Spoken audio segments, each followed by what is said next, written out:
Hoy toca entrevista porque he podido hablar con Daniel Lacalle. ¿Cómo estás, Daniel? Muy bien, muchas gracias por invitarme. La idea de esta entrevista surgió porque leí su libro Viaje a la libertad económica y me dio mucha curiosidad pensar cómo, ¿no? Alguien, una persona referente en las ideas liberales como Daniel llega a este tipo de conclusiones y de ideología, ¿no? Si lo queremos llamar. Y mi primera pregunta, Daniel, sería un poco empezando por el principio. Yo sé que tu padre es una persona muy de izquierdas, militante histórico del PCE, y tenía curiosidad por saber si hubo alguna etapa en tu vida en que tú pensaras parecido a él. Pues la verdad es que alguna etapa, hombre, yo escuchaba las cosas que decía mi padre, pero mi padre, igual que mi abuelo, que pues pertenecen a una época en la que pues las ideologías pues eran muy exageradas, ¿no? Muy radicales, pues mi padre nunca nos intentó imponer, de ninguna manera, ¿no? Pero a mí no me cuadraba las cosas que decía. Y no solamente no me cuadraba las cosas que decía, sino que además, pues escuchaba, por casa pasaban muchos de los grandes intelectuales de la izquierda y del marxismo en España, ¿no? Y la verdad es que siempre me sorprendió esa faceta del marxismo de defender una cosa y la contraria constantemente, ¿no? Por ejemplo, la defensa de las mujeres y a la vez la defensa de las teocracias de Irán, por ejemplo, ¿no? La defensa de la supuesta de la paz y de la democracia y a la vez de las dictaduras, ¿no? Entonces, pues la verdad es que nunca jamás me convenció, nunca. Nunca me convenció ese supuesto buenismo de la, del marxismo, ¿no? Y además, pues yo tuve pues, la curiosidad de leer a Marx, yo debo ser uno de los pocos que se ha leído el Capital de Marx, me pareció completa y absolutamente ilógico, ¿no? De entrada, la creación falsa de una separación por clases, ¿eh? Ya en sí misma, ya es falaz, ¿no? Ya el identificar grupúsculos en los que todo es homogéneo aparentemente, y la lucha de clases, la propia definición de la represión o de la explotación, ¿no? Como concepto, etcétera. Todos esos factores nunca jamás me convencieron y tengo el enorme honor y el orgullo de decir que con mi padre siempre he tenido unas discusiones de lo más abiertas, de lo más, pues desde el cariño, desde el respeto y las que se deben tener, ¿no? Y además lo he vivido, como persona que ya tiene una edad, ¿no? El desencanto de estas personas, ¿no? He vivido las purgas que sufrieron estas intelectuales de izquierdas, de esos líderes que luego bueno, se han puesto como casi deificados, ¿verdad?, por parte de la opinión pública, etcétera. Las purgas en el Partido Comunista, como personas pues increíbles que ahora son amigos, ¿no? Como Ramón Tamames, como tantos otros, ¿no? Como Diego López Garrido, etcétera, etcétera, pues fueron desencantándose con ese marxismo y con ese socialismo radical. Y bueno, pues yo llego al liberalismo desde otro punto de vista completamente distinto, ¿no? Nunca jamás, la verdad, nunca vi la parte positiva del marxismo. Siempre me pareció que sonaba mucho como cuando yo era pequeño, ¿no? Pues en España florecieron muchas sectas, ¿verdad?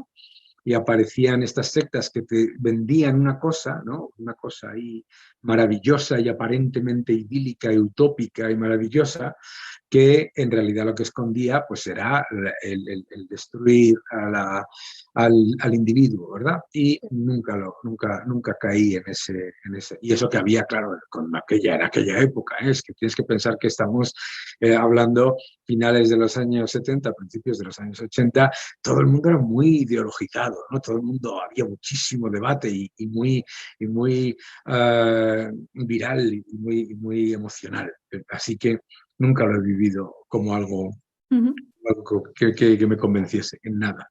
Es algo que tenemos en común porque mi padre es muy de izquierdas también, de toda la vida de comisiones, va a todas las manifestaciones y me hace gracia porque una vez en Twitter lo comenté por no me acuerdo qué y no me creían. Alguien me decía Claro, que era un invent y yo decía, pero como si fuera raro tener un claro. padre de izquierdas en España. La mayoría de la gente de España yo creo diría que es de izquierdas o tendente a la izquierda, ¿no?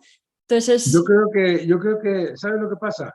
En España, la gente se cree que tener un padre de una ideología y pensar lo contrario o diferente es para empezar llevarse mal con tu padre, que no tiene una, sí, una idea, ¿sabes?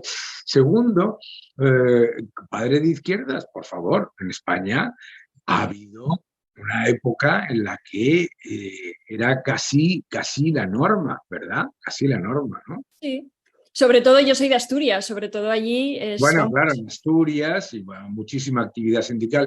Es sí, que además yo creo que es que hay que entender también el contexto histórico, ¿verdad? En una dictadura de derechas, claro. o, o- o disfrazada de derechas, porque podemos debatir todo lo que quieras sobre la Sí. dictadura de Franco, pero una dictadura paternalista y militarista, o de derechas, como la queramos llamar, como la de Franco, es absolutamente normal que los jóvenes que luchan o que quieren ponerse en contra del poder, se pongan en contra del poder en la parte contraria. Y la parte contraria, aunque se toca, es el comunismo. Y además es normal.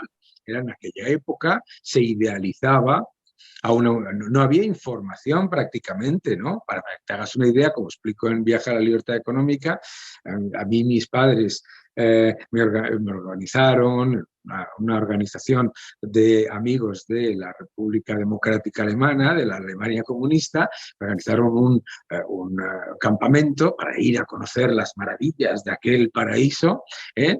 Y yo no me podía creer que nadie pudiese considerar aquello un paraíso, ¿no? Esa ¿Eh? es, esa es mi pregunta número 3. La Sí. tengo, la tengo. Bueno, pues yo me voy adelantando, o sea que no es normal.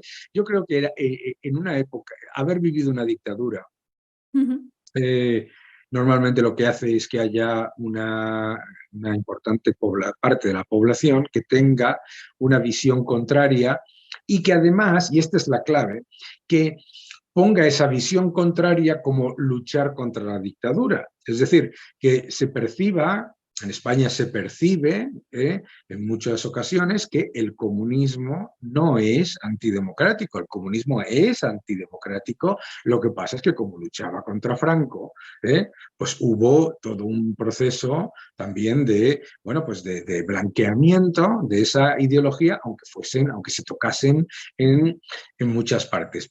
En cualquier caso, muchísima gente que, bueno, pues que veía ese ideal romántico de la izquierda que se ha vendido tanto en Latinoamérica como en España. Sí, pues antes de hablar del campamento de Alemania, te quería preguntar, Daniel, porque dices que a mediados de los 70 viviste en Inglaterra y que había cortes de luz en Sí. Inglaterra. Agua caliente solo a ciertas horas, un Eh, montón de huelgas. ¿Qué tipo de gobierno había entonces en Inglaterra? yo viví el invierno del descontento antes de que llegase el gobierno, antes de que llegase Margaret Thatcher. En Inglaterra, en el Reino Unido, había habido toda una serie de gobiernos pues, que fuesen laboristas o conservadores, eran fundamentalmente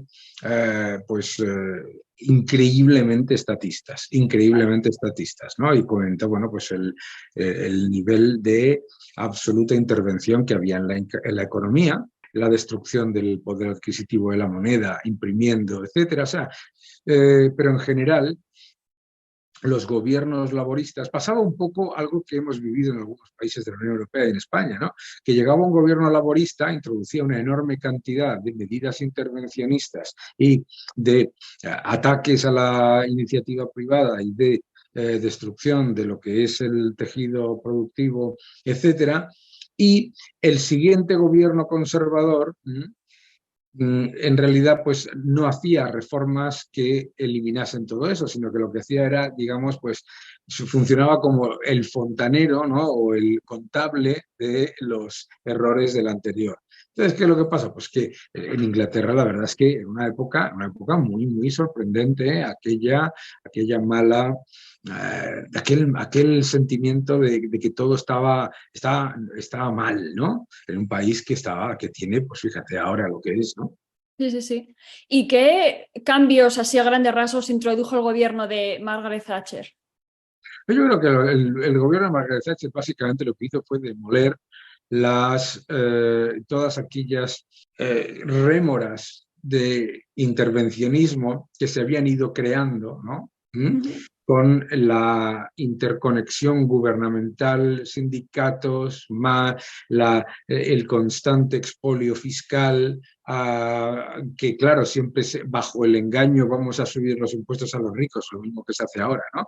Vamos a subir los impuestos a los ricos, los subían a todos, y claro, Margaret Thatcher, que era hija de un tendero, de un carnicero, un pequeño comerciante, ¿no? Pues obviamente sabía lo que había sido la destrucción de la iniciativa privada. Y lo que básicamente hace es, en realidad, si lo piensas, el gobierno de Margaret Thatcher lo que hace fundamentalmente es dejar respirar la economía británica. Es dejar respirar. Y en vez de crear incentivos perversos para continuar empeorando, lo que hace es pues dar oportunidades para que efectivamente con un proceso, claro, que duele. O sea, parece que es que hubo allí una fiesta desde que llegó. No, no. Hubo dos recesiones muy fuertes, hubo enormes huelgas y un ataque muy, muy, muy fuerte. Pero fíjate, un ataque muy, muy fuerte por parte de todas esas instituciones que ahora todo el mundo percibe como que son las instituciones que garantizan que la economía funcione de una manera sólida, ¿no? Sí, el Reino Unido se le critica mucho en España ahora con el breve paso de Liz Truss por el gobierno, pero al final no deja de ser uno de los destinos más habituales de los españoles para ir a trabajar. Es Claro. decir, algo tendrán, quiero decir, si la Sí. gente se va allí. O sea. No, eso pasa siempre, ¿no? Sí. Yo recuerdo cuando yo vine de Reino Unido a España pequeño y me decían, no, porque es que en Reino Unido pasa esto y se hablaba incluso la época de Franco, se hablaba de la pérfida Albión, ¿no? Los malvados británicos. No, hombre, pues la realidad es que la gente cuando va a Reino Unido descubre una sociedad en la que hay, primero, unas enormes oportunidades, por eso, como dices tú, se va la gente. Segundo, una libertad de crear y de montar tu propio negocio, unas facilidades para montar tu propio negocio, etcétera, que son desconocidas para el ciudadano español. Muchísimo más rápida la administración, la burocracia es prácticamente inexistente o muchísimo más dinámica y muchísimo más facilitadora. Hay muchísimas cosas que en el modelo anglosajón que claro, que aquí se critican, por ejemplo, aquí en España se critica, ¿no? Que es que fíjate, en el Parlamento los diputados conservadores están unos contra otros y los laboristas están unos contra otros, y en vez de ver eso como algo positivo, es decir, que los diputados no están allí para decir lo que les diga el presidente de su partido, sino para los intereses de los constituents, ¿no? Los miembros de la agrupación por la que han sido elegidos, los ciudadanos, ¿sabes? Pues aquí se critica eso, ¿no? No tienen disciplina de voto, fíjate qué cosas, ¿no?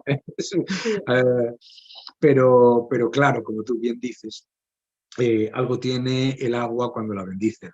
Y toda esa gente que dice, en Estados Unidos hay seguridad social, ¿a dónde se va? No, tú no vas, la gente no va a emigrar cuando busca oportunidades, no va a emigrar a Francia o a Grecia, va a emigrar a Estados Unidos, a Reino Unido, a los países más libres, ¿no? Claro, claro. Es que es así, es que para mí ese es el fin del debate. Quiero decir, tú solo tienes que mirar dónde van los flujos migratorios, que Claro, casi siempre es de un país menos libre económicamente a otro más libre. claro. Tú, además, es que eso, para mí, yo eso me acuerdo cuando fui, ya, me voy a volver a adelantar a la tercera pregunta, pero o sea, en unos países tienes que moderar la entrada de inmigrantes y en otros sitios tienes que prohibir la salida de la gente. Entonces, Claro. te lo dice todo. O sea, en un sitio en el que se prohíbe la salida de la gente y se penaliza la inmigración, pues ya te lo Claro. dice.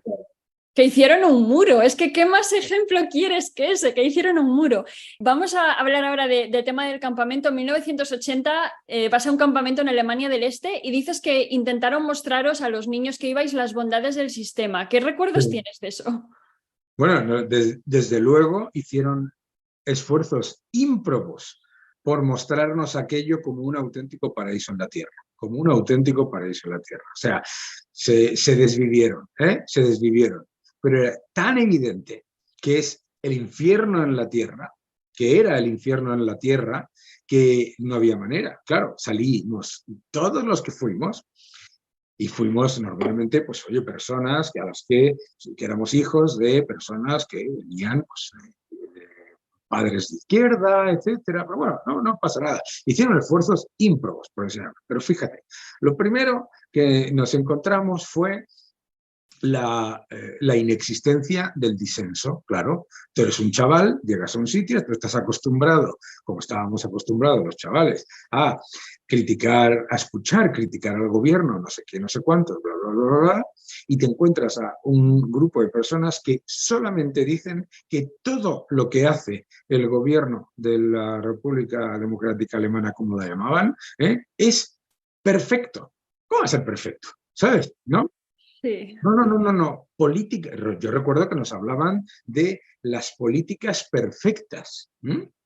Y nos decían la planificación perfecta, porque estaba tan bien planificado. Y luego, claro, te llevaban a ver los pobres, ¿no? Nos llevaban a ver un supermercado, el supermercado estaba vacío. Las cosas estaban vacías. Y me puedo imaginar que el día antes de llevarnos intentaron llenarlo con cosas, ¿no? Les llevaban a una tienda y tal, y a una especie de centro comercial en el que no había actividad comercial y en el que veías, yo sobre todo tengo en la mente la imagen de la gente callada, con la cabeza baja, ¿sabes? ¿Entiendes? Tú Triste. cuando tú sales a la calle en Madrid o en donde vivas, tú en Asturias o lo que sea, tú ves gente que está contenta, gente que está bien, que está hablando tranquilamente, ¿no? Sí. A mí me impresionó mucho ver un grupo de niños pasando como literalmente como si fuesen zombies, ¿no? Pero no, todo era falso, todo era falso. Nos llevaron a ver la maravilla de la sanidad pública de la Alemania democrática, entre comillas, como le llamaban. Nos llevaron a un sitio especialmente en el que nos enseñaban a unos enfermos que obviamente estaban todos más sanos que tú y que yo. Madre mía. Con unos médicos que obviamente estaban ahí puestos para, o sea, que con unas máquinas ahí en medio que parecía lo de Monty Python de la máquina que hace ping, o sea, una cosa tan ridícula, ¿sabes? Sí. Que, que lo único que genera es rechazo y sobre todo la repetición constante de que todo lo que hacía el gobierno era perfecto, de que lo poco que salía mal era por culpa de la Alemania federal, que es hacia donde se querían escapar los que no dejaban escaparse. Que que el oeste engañaba a los ciudadanos con mentiras y luego iban a morir de hambre al oeste y curiosamente no volvían, ¿sabes? Sí, sí, sí, sí. ¿Entiendes? Entonces era todo, pero y una y otra vez, y una y otra vez, y tenemos la mejor sanidad del mundo, la mejor industria del mundo. ¿Cómo la mejor industria del mundo? Todo, ¿no? Todo era lo mejor, lo mejor, lo mejor, lo mejor, lo mejor. ¿Por qué? Porque lo decían ellos, ¿no? Y claro, pues ante la propaganda incesante, pues lo normal es que digan, que nada. Pero claro, ¿qué estás tú acostumbrado cuando te hacen propaganda? Pues echarte unas risas, hacer un comentario, tal cual, no sé qué, no pasa nada. Entonces resulta que un primo mío que venía, se le ocurrió, un tío andaluz con de este sentido del humor fantástico, se le ocurrió hacer un par de chistes diciendo que aquello parecía, ¿sabes?, una obra de teatro, no sé qué, tal cual, jajaja, un par de chistes. Bueno, pues nos llamaron a una tal y que cual, no sé qué, que cómo podíamos, que hay que ver, que no sé cuántos, que lo que nos habían enseñado era la realidad, que la realidad es incontestable, que no se puede. Y entonces digo, amigo, ¿sabes? Nosotros hemos venido aquí con una asociación de amistad, no hemos venido, vamos, te puedes imaginar que, claro, porque éramos españoles y de otros muchos países, imagínate, lo primero que pensamos todos, si éramos unos críos, era, si esto nos lo dicen a nosotros, que venimos aquí de invitados especiales, imagínate el que vive aquí todos los días, Claro. ¿sabes? La bronca que nos echaron. La bronca que nos echaron por echarnos unas risas, claro,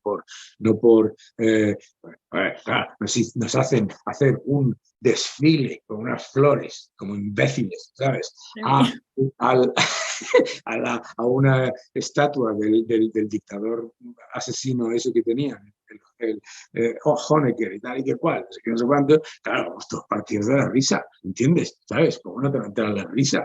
Bueno, pues eso. Fue la evidencia empírica, ¿no?, de lo que Sí. es. O sea, y ahí es cuando te das cuenta de que todo lo que te han estado contando sobre el paraíso en la tierra socialista, cuando lo ves en la realidad dices, espérate un momento, yo esto no lo quiero ni probar, ¿sabes? Ni probar, porque luego la probabilidad de salir es muy baja. Claro, claro. Pues bueno, pasa el tiempo y estudias ciencias económicas y empresariales. ¿Y Sí. cómo describirías, digamos, las ideas que tenías al empezar la carrera? ¿Ya, digamos, te orientabas hacia el tema del libre mercado, libertad económica y tal, o todavía no? No, no, no, no. No. Yo cuando empiezo la carrera, pues yo creo que claramente digamos que la ideología más importante, ¿no? Y lo que digamos, aceptábamos casi como dado por hecho la socialdemocracia. La socialdemocracia y, y desde el punto de vista económico el keynesianismo como ninguna otra. O sea, un Estado gigante que lo controle todo o que lo regule todo y en general pues socialdemocracia, ¿no? Yo, como muchísimos ciudadanos, pues cuando vinieron las primeras elecciones en las que yo pude votar, pues fíjate, yo creo que he votado a casi todos los partidos, digamos, grandes, ¿no? He votado, yo voté al Partido Socialista, o sea, se percibía como lo que hay, lo que es, esto es lo que es, ¿no? Sí.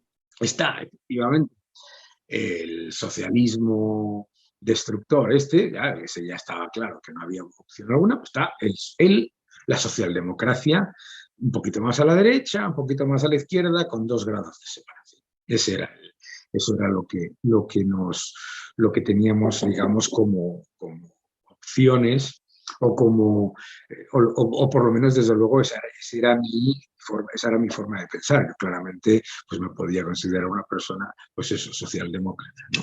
Uh-huh. ¿Y en qué momento te das cuenta de la prosperidad que traen las ideas de la libertad económica? Pues mira, cuando empiezas a cuestionar, como todo en esta vida, te empiezas a dar cuenta de la realidad cuando empiezas a cuestionar los dogmas, ¿no? Los dogmas como, por ejemplo, ¿no?, el Estado, nos decían en la carrera, el Estado soluciona los errores del mercado. Y eso, ¿qué clase de tontería es esa? ¿No? ¿De dónde viene que el Estado soluciona? O sea, el Estado, jajaja, sabe perfectamente cuáles son los errores y los soluciona, pero espera a que pasen los errores, claro, y los deja que ocurra y los soluciona, y además los soluciona ¿cómo? Con el dinero de los demás, B, utilizando, ¿sabes? ¿Y por qué? ¿Y qué es el Estado? ¿No? Porque, claro, esto es una cosa que se usa mucho en España, el Estado, como una especie de cosa imposible de identificar en la que se supone que estamos todos, pero que en realidad es la forma más barata de venderte el gobierno, ¿verdad? Entonces, desde la crítica a las cosas que nos vendían como casi dogmas de fe, que no son dogmas de fe. Pero, ojo, claro, tú me dirás, bueno, ¿esto fue un proceso de un año, de un día para otro? No, yo termino la carrera y sigue siendo el dogma y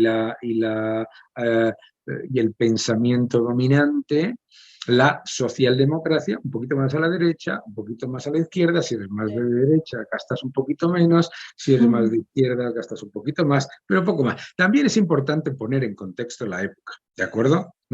La diferencia, el Partido Socialista de 1982 a 1991, en el año en que yo salgo de la carrera, el Partido Socialista de aquella época se parecía al Partido Socialista actual en nada. Nada. O sea, quiero decirte que también era hasta, digamos, entendible esa polinización entre personas que pensaban ligeramente diferente, porque las diferencias tampoco eran muy elevadas, eran partidos, digamos, pues que defendían la iniciativa privada, el peso del Estado era mucho más bajo, de hecho, hay que reconocer al Partido Socialista de España, en España, que llevó a cabo una serie de medidas liberalizadoras importantes. De hecho, el Partido Socialista en España, más parecido a Margaret Thatcher y a Ronald Reagan en aquella época que al socialismo de los países comunistas, etcétera, ¿no? Por lo tanto, terminé yo la carrera. Yo recuerdo que en el último año de carrera, que para mí fue el mejor, uno de mis profesores tenía un póster con varios economistas, grandes economistas ahí detrás, y abajo, a la derecha, ¿sabes? Así, como escondidillos, había dos, con pinta así, pues anticuada, ¿no? ¿Sabes? Friedrich von Hayek y Ludwig von Mises, ¿no? Y más interesante todavía más pequeñito, estaba Milton Friedman, ¿no? ¿De acuerdo? Entonces yo le pregunté a este profesor, y que siguió siendo gran amigo hasta hace relativamente poco que murió, descanse en paz, ¿y estos quiénes son? ¿No? Dijo, no, esta gente no importa. Esta gente, claro, yo que venía de, no, es que esta música no hay que escucharla porque es mala, esa. Escucha. Yo que me decían, es que esta película no hay que verla porque es mala, esa, ¿sabes? Yo dije, claro, esto hay que investigarlo, ¿no? Y una vez entrado en el mercado financiero, ahí es donde me encuentro a un montón de gestores particularmente y de grandes economistas en los fondos de inversión, etcétera, que son fundamentalmente liberales y libertarios, ¿no?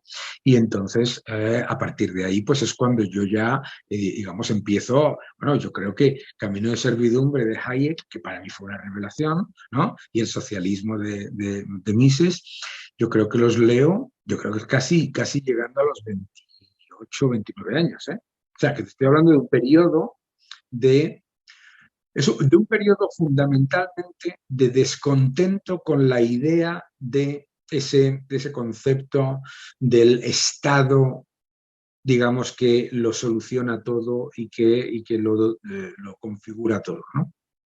Sí, yo creo que es muy importante lo que dices tú de empezar a trabajar en el sector financiero, el abrirte a nuevas experiencias, porque en mi caso, por ejemplo, fue venirme aquí, yo vivo en Dublín, y solamente el hecho de que yo estaba trabajando en Barcelona, ganando, ponte, 21.000 euros brutos al año, vengo a Dublín y me ofrecen 40 haciendo lo mismo, para mí fue como, ¿pero por qué? O sea, hago lo mismo, ¿por qué en este país me pagan el doble? Y a partir de Claro, ahí fue tirar del hilo, ver qué leches han hecho aquí para estar como están, y fue claro, a raíz de eso, de, claro, de, de vivirlo, digamos, ¿no? claro, eso me pasó a mí. Yo me pasé, como todos los ciudadanos de España, escuchando que Estados Unidos era un horror, que en Estados Unidos te podían despedir en cualquier momento, que en Estados Unidos no hay seguridad social, que en Estados Unidos no hay sanidad, que en Estados Unidos se muere la gente por las calles, etcétera, etcétera. Y yo aparezco en Estados Unidos, ¿sabes? Y empiezo a trabajar y digo, pero por Dios de mi vida, o sea, por Dios de mi vida, pero claro, o sea, aquí nos están diciendo que hay más pobres, pero claro que resulta que aquí lo que llaman pobres son personas que ganan $45.000 al año, que, ¿sabes? Entonces, una de las cosas que te ayuda, leer te libera, pero viajar, ¿sabes? Por eso los países socialistas y los regímenes socialistas lo que hacen es fundamentalmente destruir la capacidad de las personas de salir y expandir su mente, ¿m? Introducir el miedo al enemigo exterior, el miedo a lo desconocido. Oh, Dios mío. Claro, y efectivamente, yo recuerdo cuando me hicieron mi primer contrato en Estados Unidos, efectivamente, el contrato me podían despedir en cualquier momento. Claro, ¿cuál es la diferencia? Te puedes despedir en cualquier momento, pero la probabilidad de encontrar un puesto de trabajo igual o mejor en menos de 30 días es del 90%. O sea, que te vas dando cuenta de que todas esas, ves, te vas dando cuenta de que todas esas cosas que nos venden como protección, en realidad no te protegen. Simplemente te estancan y están condenando precisamente a los que fingen proteger, que son los más desfavorecidos, son a los que condenan a no salir jamás de ese bucle, ¿no? Porque al final el asistencialismo, el estatismo, el socialismo como concepto, como decía Huerta de Soto, de la conjura colectiva para atacar la iniciativa empresarial y individual, el socialismo tiene como objetivo crear clientes rehenes. Por eso en este libro, el socialismo le preocupa mucho a los pobres, por eso crea millones de ellos cada año, claro. Sí. Yo creo que de lo peor que tiene este tipo de ideología es esa idea que meten en el individuo de que tú no puedes, de que Eso tú es. solo no puedes, de que necesitas siempre a alguien que te proteja, alguien que esté por encima. Sí, Claro, funciona exactamente igual la forma de atacar el cerebro del estatismo, del socialismo, es exactamente igual que la de los maltratadores, la misma. Los maltratadores, ¿qué es lo que hacen? Dos cosas. Primero, destruir la voluntad del individuo y decirle quién te va a querer más que yo, tú solo no puedes, tú no sabes, si no lo hago yo, ¿quién te lo va a hacer? Etcétera, etcétera. O sea, destruir tu propio, tu visión de tu propio libre albedrío, de tu sí. capacidad, etcétera, etcétera, y después presentarse como la única opción, ¿verdad? Y eso es profundamente destructor, ¿no? Eso no significa, como liberal, yo no asuma y acepto y valoro que haya un Estado facilitador, un Estado que tiene como objetivo que haya unas reglas básicas mínimas y Sí. un cierto nivel de protección a las personas que están más desfavorecidas. Pero eso no tiene absolutamente nada que ver con lo que estamos viviendo cada día, que es la destrucción constante del libre albedrío. El libre albedrío como el gran factor de creación, de fortalecimiento, de mejora de la sociedad, ¿no? Sí. Y en el libro cuentas que cuando decides emigrar al Reino Unido tenías una situación estable, acomodada en España. ¿Por qué decides irte entonces? Pues ¿Qué mira, en estas buscas? cosas, como en todo en esta vida, hay que quitarse la medalla, ¿m? Y reconocer el hecho de, por ejemplo, tener una pareja, o mi mujer, mi esposa, que, que tiene esa identidad de objetivos y que lo que quiere es lo mejor para la familia, ¿no? Entonces, tomar riesgo tomar un riesgo, como es el de, bueno, pues con una carrera no asentada. O sea, la carrera que yo tenía es lo que aspira a la gente en sus sueños más, o sea, más, digamos, agresivos, ¿no? Dentro, en un país como España. Estaba muy bien para España. Yo digo, pero vamos a ver, ¿qué es lo que queremos para nuestros hijos? ¿Qué es lo importante en el liberalismo? ¿Qué es lo que queremos para nuestros hijos? Que sean seres libres, que sean seres independientes, que tengan la paleta de oportunidades que hemos tenido nosotros, etcétera. Pues hay que tomar eso. Entonces, por eso lo hicimos, ¿no? Y además encantado, ¿verdad? Claro. Y has vivido también en Estados Unidos y me gustaría preguntarte qué te gusta y qué no te gusta de las políticas económicas que han venido haciendo en las últimas décadas o años. A mí de Estados Unidos me gusta casi todo, ¿no? Sobre todo, y desafortunadamente, la comida. Yo he tenido la suerte de no vivir mucho tiempo en Estados Unidos, porque si si hubiese vivido toda mi vida, probablemente pesaría 40 kilos más. Ya, yo pienso igual, sí. Pero bueno, eso es una broma. A mí de Estados Unidos me gusta casi todo, sobre todo el hecho de que hables con un demócrata, con un republicano, con un libertario, con un otro, es la iniciativa individual, ese ese espíritu emprendedor en el sentido de no de crear una empresa siempre, sino de emprender actividades individuales y que se valore, que se valore como una experiencia extremadamente valiosa el fracaso, que se busque es un país de inmigrantes y es un país de colonos.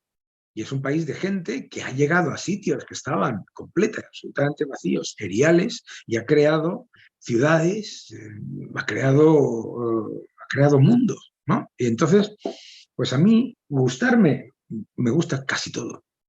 Las cosas que no me gustan, pues hombre, pues no, hay muchas cosas que no me gustan. Claro, si nos vamos a políticas individuales, pues ha habido cosas de las políticas de Estados Unidos que siempre que no me han gustado, ¿no? Pero en general, pues ¿qué es lo que no me gusta? Pues no me gusta, por ejemplo, el hecho de que haya un poder político en la sombra, aparte del poder político que votamos cada cierto tiempo, ¿no? Y todo lo que se llama un Estado profundo, ¿verdad? Que tiene mucho que ver con la Guerra Fría y con la necesidad de mantener un poderío militar muy importante. Pero bueno, hay muchas cosas que no me gustan, otras cosas que me gustan. No es, para mí, no, es una sociedad ideal Estados Unidos, Reino Unido, Irlanda, Luxemburgo, Holanda, los países libres, etcétera. ¿Son ideales en todo? No. Eso no No, existe. eso no existe.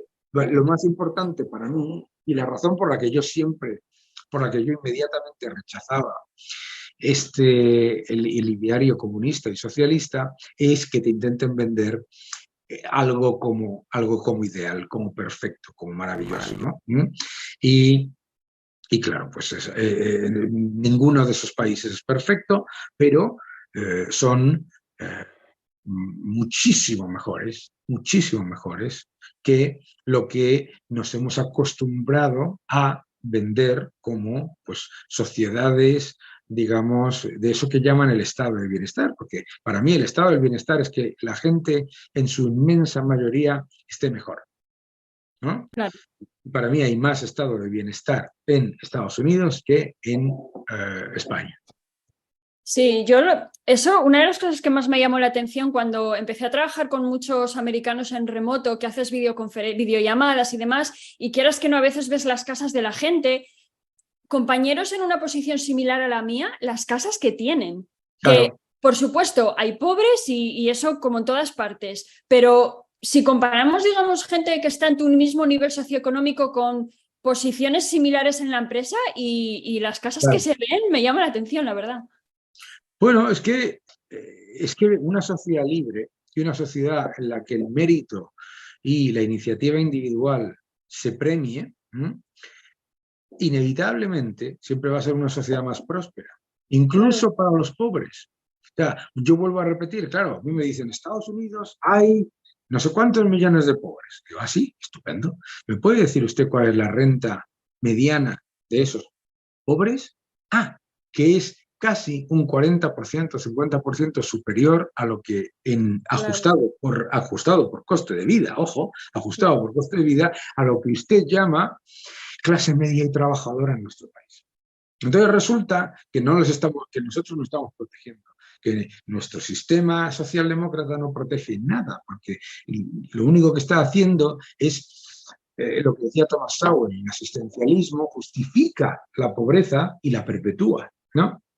Entonces, ujú, a mí, por ejemplo, pues, me parece maravilloso haber visto, yo he visto personas que se han arruinado y que, ¡pum!, vuelven a salir adelante, no se hacen multimillonarios, no es una cosa ahí de película de estas de Hollywood, pero que salen adelante, ¿no? Y a mí me parece eso, o sea, yo nunca he visto en Estados Unidos, tú vives en Irlanda, ¿no? Me acabas de decir, en Irlanda, en Reino Unido, en Holanda, en los países libres, elige el que quieras. Nunca he visto a alguien que tenga tesón, ganas, talento y compromiso para trabajar, que no esté bien, bien, relativamente. Luego, obviamente, tú me dices, claro, es que este señor o esta señora es adicto al crack o es adicto al fentanil. claro, Sí, claro, pero eso no me vale a mí como ejemplo de que una sociedad va mal, ¿eh?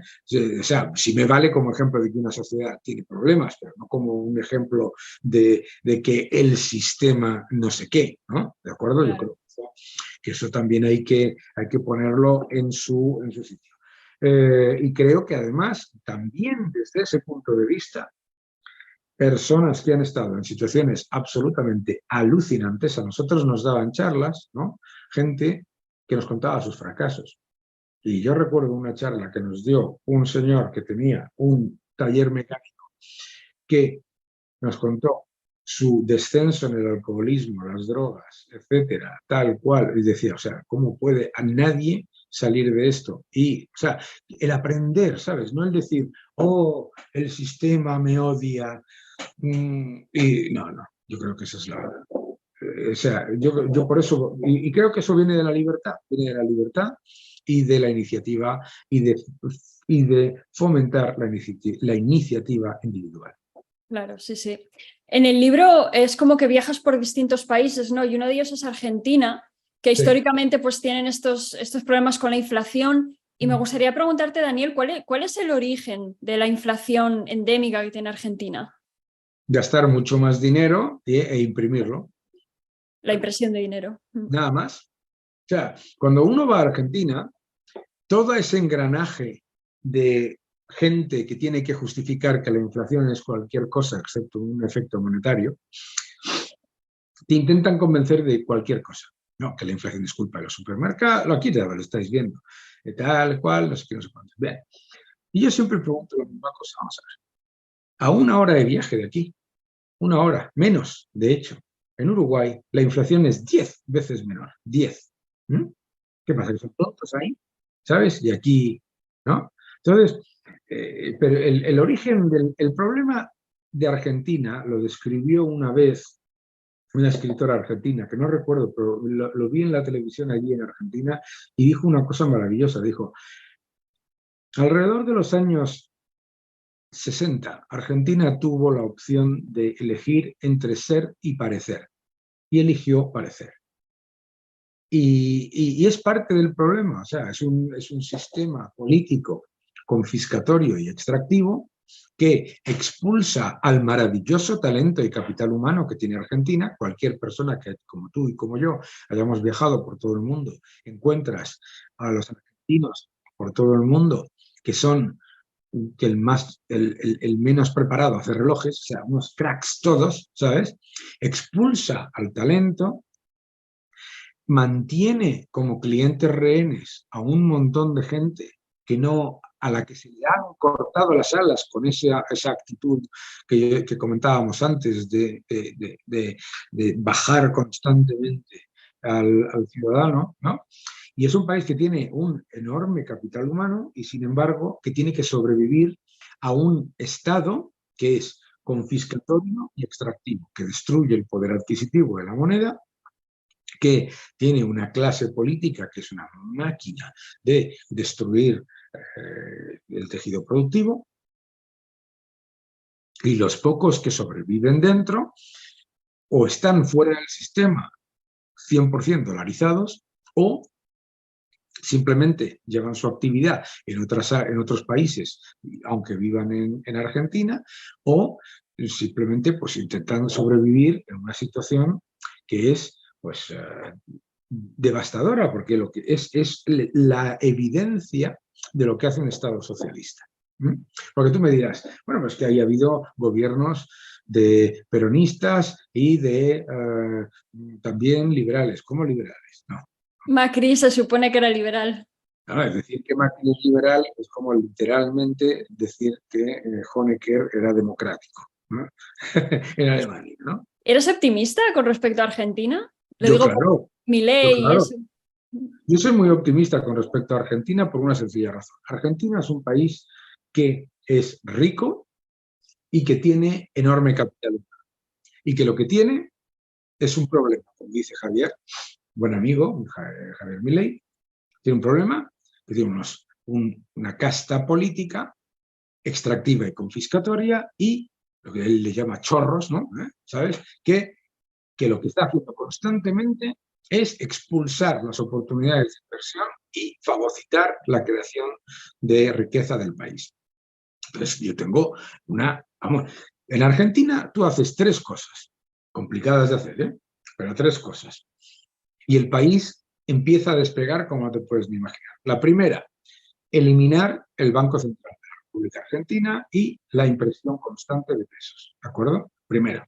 O sea, dolarizar, pero dolarizar de verdad, porque en Argentina se dice siempre, no, es que ya dolarizamos. No, lo que ustedes hicieron fue un cuento chino, que es decir que un peso es igual a un dólar porque me lo invento yo. Eso no es dolarizar, ¿no?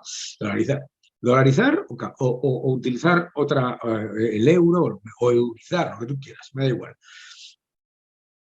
Eliminar el Banco Central como máquina de destrucción del poder adquisitivo de la moneda. La segunda es eliminar un sistema de incentivos absolutamente devastadores dentro del escenario del entorno político. Por ejemplo, no sé si lo sabes, pero cada persona que elige el poder político tiene la capacidad de contratar hasta 15 alrededor de ese enorme leviatán burocrático. Lo tercero que tienes que hacer es recortar el gasto público de manera importantísima. Y con ello bajar los impuestos. Esas 3 cosas se pueden hacer. Desafortunadamente, van a ocurrir de la peor manera. Es decir, como está ocurriendo, Argentina está abocada a una hiperinflación y va a acabar en una situación en la que van a tener que hacerlo como le pasó a los ecuatorianos. Ya. Bueno, a ver qué pasa. Te quería preguntar también por tema de deuda pública, porque yo creo que hay mucha gente que tiene la percepción de que por mucho que aumente la deuda pública no pasa nada, porque Claro. digamos no ha habido un petardazo, ¿sabes? Un Pedro Sánchez diciendo, señores, hay que bajar las pensiones a la mitad porque no podemos endeudarnos más. Yo creo que hasta que no pase eso, la gente tiende a pensar que da igual endeudarse. Entonces, te quería preguntar, ¿qué consecuencias tiene esta deuda galopante en el día a día? ¿En qué nos afecta que España esté tan endeudada? Hombre, nos afectan muchas cosas. La deuda es como un grillete para el crecimiento, para el empleo y para la productividad. La deuda son muchos más impuestos, mucho más inflación o mucho más recortes en el futuro. Entonces, nos afecta en todo. Lo que pasa es que la gente no percibe porque como nos afecta en todo y en muchas cosas pequeñitas a la vez, piensa que nada de eso tiene que ver con la deuda. La gente piensa que el hecho de que tengamos una tasa de paro que es tan elevada no tiene nada que ver con tener un un endeudamiento que supone que las cotizaciones sociales sean mucho más altas, por lo tanto se contrate menos, etcétera. O sea, las interconexiones entre aumentar la deuda pública y empobrecer a los ciudadanos son muy difíciles de entender por la gente, sobre todo porque la gente piensa, uff, con esta deuda pública vamos a quebrar. Y la gente se piensa que el país va a quebrar, que un día te levantes por la mañana y no sé, y que no haya dinero, ¿no? No, así Sí. no es como salta una burbuja de deuda pública. Lo que pasa es que se estanca la economía, ¿m? Y obviamente, pues claro, ya te digo, la deuda siempre se paga. Entonces, se paga con mayores impuestos, mayores recortes o mayor inflación, o las tres cosas a la vez. Claro. Y claro que duele. Lo que pasa es que, como tú imagínate, esto pasa mucho, ¿no? Tú imagínate que eres una persona a la que le dan una tarjeta de crédito, ¿no? Y tú no sabes que hay que pagarla. Entonces tú empiezas a gastar. Y dices, qué bien, qué bien, qué bien, hasta que llaman y te dicen, oye, que te puedo mantener la tarjeta de crédito, pero, esto es lo que la gente no entiende, pero tienes que hacer esto, esto, esto, esto, esto para reestructurar tu deuda. ¿De acuerdo? La gente se cree que el Estado puede reestructurar su deuda y seguir gastando todo lo que quiera. Y eso no es verdad, ¿sabes? ¿No? Claro, pero es la sensación que da, porque llevamos años diciendo, estamos endeudándonos para seguir pagando todo lo que el Estado está pagando y tal, y no tenemos esa sensación de que pase nada. Pero claro, Claro, yo creo que bueno, no una de tenemos las... esa sensación de que pase nada, pero tú misma lo has dicho, para el mismo puesto de trabajo en el que Ya, tú ganas 21.000 euros en España, los ganas 40 en ya. Irlanda. Y luego Para, también están los tipos de interés, que eso sí hay que pagarlos. claro, O sea, no, los intereses, la quiero deuda, decir. la idea que se repite en el keynesianismo de que los estados no pagan la deuda es mentira. La deuda se paga todo el tiempo y te cuesta más. Y el presupuesto tiene un porcentaje mucho mayor de coste de la deuda, Claro, y etcétera, etcétera, etcétera, etcétera. Y eso todo redunda en el empleo, en el crecimiento, etcétera, etcétera, etcétera. O claro. sea, la gente te dice, no, es que Japón tiene una deuda del 270% sobre PIB y no pasa nada. ¿Y entonces está en Japón? Porque es que, claro, la primera cosa por la que piensas que no pasa nada es porque nunca jamás has estado en Japón y nunca jamás has visto que en el momento en el que sales de Tokio y de unos barrios muy particulares, o de Osaka y de unos barrios muy particulares, el nivel de pobreza que hay. Y el nivel y eso, y claro, te dicen, no, es que hay deflación. No, hay deflación, no. Como yo me dijo a mí un japonés una vez, intente comprarse usted una casa aquí y me dice qué tal está el tema de la deflación. O sea, lo que te quiero decir es que la inmensa mayoría de las razones por las que la gente piensa que no pasa nada es la misma razón por la que piensa que no pasa nada cuando se toma una copa y otra copa y otra copa y otra copa y otra copa. Ya, Claro, todo el mundo dice yo controlo hasta que te metes una piña. ya. Entonces, el proceso hasta que te metes la piña, pues el ser el Pepito Grillo que dice que te estás pasando, que te estás pasando, te está llamando antisocial, te están llamando lo mismo que, claro, hay todo un incentivo perverso para mantener ese exceso, pero luego, pues eso, la gente dice, ah, es que yo, ¿cómo se puede vivir con 1.000 euros al mes? No, 1.000 euros son casi 2.000 para el empleador, Claro, ¿sabes? claro. Claro. Sí, y yo, vamos, me pregunto qué va a pasar cuando los intereses sean un porcentaje mucho más alto de los presupuestos de lo que lo son ahora, porque eso Que es lo algo va a hacer, que... que lo va a Sí, hacer. La factura de intereses a este ritmo va a ser, va a ser prácticamente la misma cantidad que nos gastamos en pensiones si se va a este ritmo. Y claro, si tú te gastas el 12% del PIB en pensiones y el 12% del PIB en intereses, pues el país él ya está quebrado, ¿no? Es que, pero bueno, mira, tienes todo un engranaje de gente que tiene que tiene su profesión en intentar convencerte de que no pasa nada, ¿sabes? Ya. Sí, sí, sí. Sí. A mí una de las cosas que me gustó de los sucesivos gobiernos de aquí es que los gobiernos creo que entienden bastante bien la importancia de que la deuda esté controlada ya desde el punto de vista de la confianza internacional.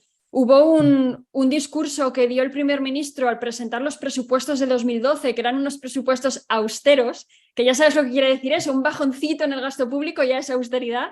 Y el hombre decía que necesitaban recuperar la confianza internacional para que la gente invirtiera en Irlanda digamos, confiara y volviera a financiar a las empresas de aquí y todo, y que para eso hacía falta eliminar el déficit y Claro. controlar la deuda. ¿Y por qué ha pasado eso en Irlanda, que era un país? Es que es interesante lo que estás diciendo. Irlanda era un país que se percibía que hacía todas las salvajadas que hace España, ¿de acuerdo? ¿Por qué? Porque fueron rescatados. Porque fueron rescatados y vieron la situación absolutamente tremenda en la que se metía el país por un exceso de endeudamiento, ¿no? Entonces, yo creo que hay que ser... Si es que además el exceso de endeudamiento, los déficits constantes, etcétera, es la política más antisocial que existe. Por eso me molesta tanto la utilización y por eso les arrebaté la palabra social en mi libro Libertad o Igualdad, ¿no? Que se tenga la desvergüenza de llamar políticas sociales a endeudarte, empobrecerte y estancarte, literalmente me parece no solamente una aberración, sino que además es profundamente antisocial. Y muy egoísta para los Totalmente. niños. Hombre, claro, Claro. pues piénsalo. O sea, piénsalo desde el punto de vista de la historia de España. Y dices, vamos a ver, este gobierno, el gobierno de Sánchez ha aumentado la deuda, va a irse aumentando la deuda en 300.000 millones. 300.000 millones que le está pasando la factura a las siguientes generaciones. A eso está diciendo que le preocupan los jóvenes. ¿De qué le van a preocupar a los jóvenes? Está diciendo que le preocupan los jubilados. ¿Cómo te van a preocupar los jubilados? Estás poniendo en peligro las pensiones haciéndolas insostenibles. ¿Cómo te vas a decir que te preocupa el sector público si estás haciendo lo insostenible? Si es que resulta que una de las cosas que te das cuenta cuando te haces liberal es que eres mucho más social que los que se llaman a sí mismos socialistas. Ya, esa es buena. Y Daniel, ¿por qué en los países hispanohablantes las ideas de libertad económica no han calado tanto como en los anglosajones? ¿Qué tenemos? No sé, ¿qué hemos hecho mal? No es una cuestión de países hispanohablantes, no es por la lengua.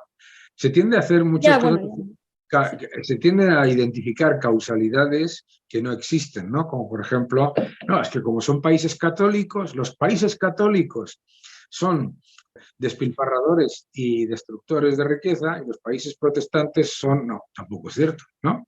Yo creo que lo que ha ocurrido en Latinoamérica es que nunca han tenido verdadero libre mercado. Han tenido estatismo de derechas e estatismo de izquierdas. Entonces te dicen, no, nosotros hemos sufrido el libre mercado. ¿Dónde? ¿Dónde? Que me lo explique. sí. ¿No? Claro, fíjate, te dicen, no, porque fíjate Pinochet, fíjate no sé cuándo. Entonces, primero, se identifica libre mercado con dictadura de derechas. Y claro, obviamente, cuando ha habido una dictadura asesina, claro, la gente dice, esto no me gusta porque a mí no se trata solamente de que me pueda comprar una casa o que pueda tener un negocio, sino de que no me maten, ¿de acuerdo? Claro. Es que el primer problema es identificar capitalismo y libre mercado con dictaduras de derechas. Gran problema. El segundo gran problema es identificar, y ahí viene la influencia de Venezuela y Cuba, que están todo el día regando de dinero a estos grupúsculos, es identificar que el socialismo nunca ha funcionado porque nunca se ha implementado realmente, ¿verdad? Claro, no lo hemos hecho bien, no lo hicieron bien. Entonces, lo maravilloso en Latinoamérica es que te dicen, ya hemos sufrido el libre mercado y el capitalismo. ¿Así? Sí, no lo veo por ningún lado. Pero, y el socialismo, y dice, no, es que eso no era verdadero socialismo. Pero esto sí era verdadero capitalismo, esto sí era verdadero libre mercado. ¿Ves? Como dice Carlos Rodríguez Brown, al capitalismo se le juzga por sus peores resultados y al socialismo por sus mejores intenciones. Claro, entonces dicen, no, hombre, por favor, sí, Maduro, Chávez, si querían mucho a los pobres, así, querían mucho a los pobres, ¿en qué? ¿Sabes? ¿No? O sea, que lo que ha pasado en Latinoamérica es que no ha habido libre mercado, no ha habido la oportunidad de, de tener eso. Mira, ahí, mira, me decías que lo que no me gusta de Estados Unidos. Ahí metió la pata Estados Unidos, pero mucho. ¿Verdad? Sí. Pues Daniel, para terminar, que ya llevamos una hora, como amante de los animales, te tengo que preguntar quiénes son Kilda, Blinky y Ravioli, que los mencionas en el libro. ¿Qué especies son? Kilda es nuestra perrita, una Westie, que es la reina de la casa en todos los sentidos, es la auténtica jefa de la casa. Blinky y Ravioli eran dos conejos que tenía que de manera así un poco a escondidillas compraron mi mujer y uno de mis hijos. Te Sí, metieron en casa. no me enteré, y que los tuvimos en casa durante un tiempo, pero ya están en el cielo de los animales. Vale, muy bien. Pues bueno, esas eran todas las preguntas que tenía. Muchas gracias por tu tiempo. Muchas gracias por el rato que hemos pasado, que nos hemos divertido, y Sí, muchas gracias por seguir defendiendo la libertad. lo mismo. Hasta luego.